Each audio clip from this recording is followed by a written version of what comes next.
就在前一段时间，内蒙古当地突然出现一则轰动全网的爆炸性新闻。据传音报道，当地出现了一种极为凶悍的神秘怪猫，专门捕杀比自己体型大几十倍的动物，场面十分惨烈。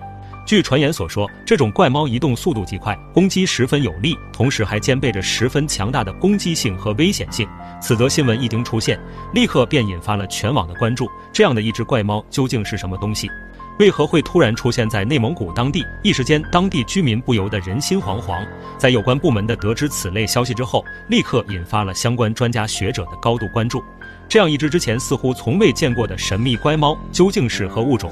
本期视频就让我们一起跟随着专家学者的探访视角，一起去追踪这件事背后所还未经揭露的重大秘密。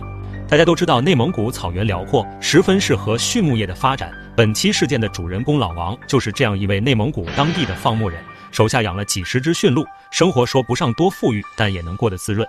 然而就在近日，突然出现的离奇事情让老王对于这片从小生活的地方却产生了怀疑。那么这究竟是怎么一回事呢？老王所养的驯鹿到底是被什么袭击了？网上所说的神秘怪猫究竟是从哪里来的？这一连串的疑问笼罩在老王和当地居民每一个人的心里，直到专家学者在实地追寻之后，才给出了专业解释。而背后的秘密不禁让众人大为吃惊。内蒙古当地惊现神秘怪猫，据当地居民和相关人士所说，这只神秘怪猫不但身手矫健，攻击力极强，更重要的是，之前在当地从未发现过此次事件。这不由得引起了社会各界和相关专家学者的广泛关注。内蒙古大草原为何会出现从未出现的神秘怪猫？究竟是野生动物还是人为养殖？本期事件就让我们跟随专家学者的相关视角，一同探寻这整件事情背后的秘密。根据专家学者实际到访之后才得知，根据相关人士老王口述，老王原本就是一个从小在内蒙古长大的本地人，家中养了几十只驯鹿，本来生活也算渐渐有了起来。可突然却遇到了一只神秘怪猫，不但咬死了好几只老王家中所养殖的驯鹿，甚至老王到现在都不知道这只神秘怪猫究竟是何物种，又为何攻击自己所养殖的驯鹿。根据老王口述所知，自己今年本来收益就不算很好，幸好家中还有几十驯鹿能养，也不算一穷二白。可就在最近的时间，老王在放牧之后总是会习惯清点一下驯鹿的数量再带回去。就在本次事情发生的前2天，老王突然惊奇地发现，自己的驯鹿群竟然少了2只驯鹿，这可是一件大事。莫非是驯鹿自己走丢了，还是被人牵走了？在一下午的搜寻无果之后，老王只能先回家休息。到了第2天，老王一反常态，不再任由驯鹿自由活动，而是在放牧之后自己偷偷跟到了后面。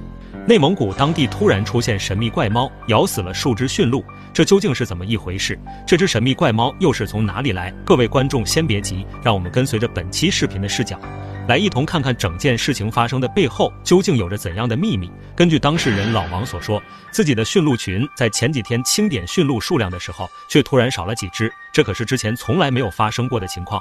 为了得知事情的真相，第2天的老王一反常态，在放牧了驯鹿群之后，自己偷偷地跟在了后面。而就是这一看，却吓了老王一跳。老王究竟在当时看到了些什么呢？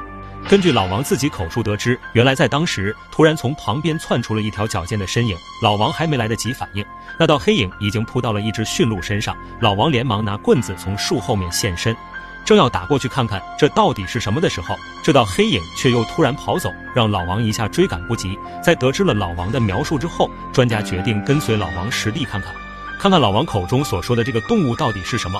而也就是这一趟旅途，让专家发现了事件背后的端倪。再来到当时发生事件的地点给不远处，专家就发现了老王所说的动物的痕迹。跟随痕迹寻找了一会，专家便发现了这只动物。在专家说出名称之后，这名字不由得让在场的人一愣。原来这东西叫做猞猁，是一种攻击性极强的猫科动物。在得知事件原委之后，老王对此也是哭笑不得。那么大家有什么看法呢？